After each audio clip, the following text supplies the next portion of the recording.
Hey everyone, welcome to more Political Excess.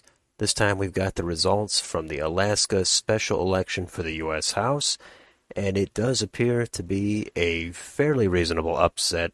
Mary Peltola, the Democrat, has defeated Sarah Palin by a margin of about 3%.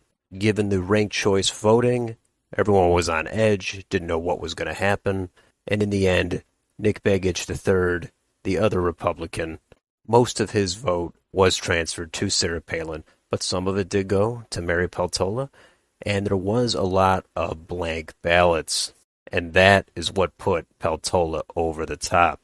So she will fill out the remainder of the term that expires in January, and then we get to go through this whole thing all over again in November for the next term. It's mostly the same candidates, although on that one there is another fourth candidate involved.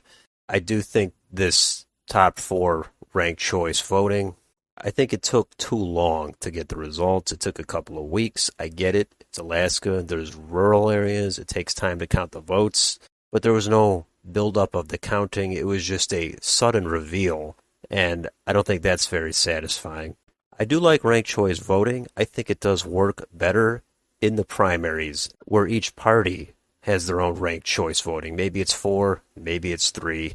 And then the winner from each party, the Democrats, the Republicans, can also have the Libertarians and the Green Party or any other third party or independent candidate.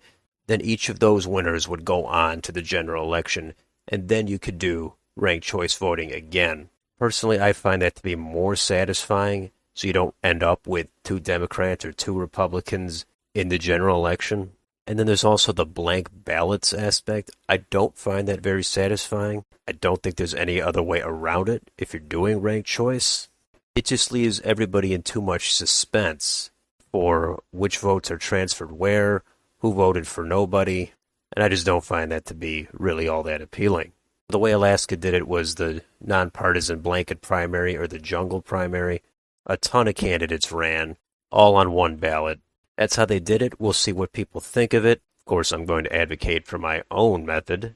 However, this is a big blow for the Republicans. Yeah, it's only for a few months. This is going to give the Democrats more momentum heading into the midterms. However, I would caution them that I don't think this race is all that significant. I think this will be largely forgotten about in a few weeks.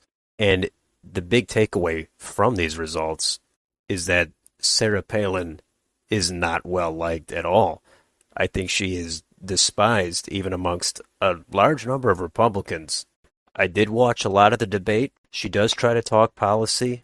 She does make points that would resonate with Republicans and some voters in the middle. Having said that, I do think she is one of the worst candidates I've ever seen.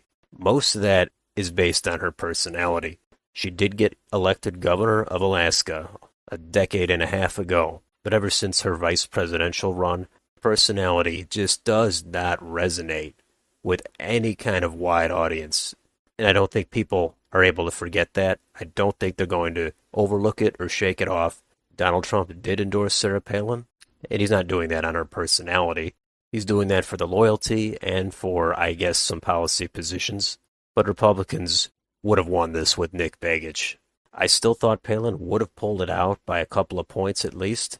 But this tells you everything you need to know about Sarah Palin. If she blows this in November, she is going to go down as one of the worst candidates in modern history.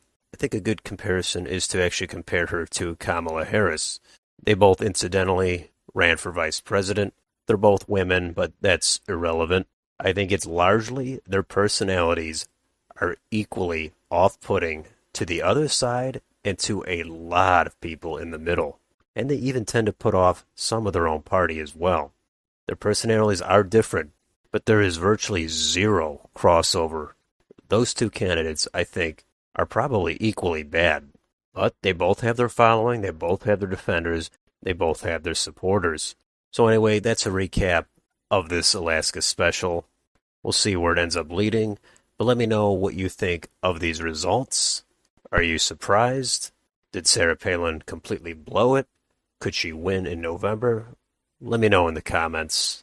And if you enjoy this channel, please like, share, and subscribe. Thanks for watching. I'll see you next time.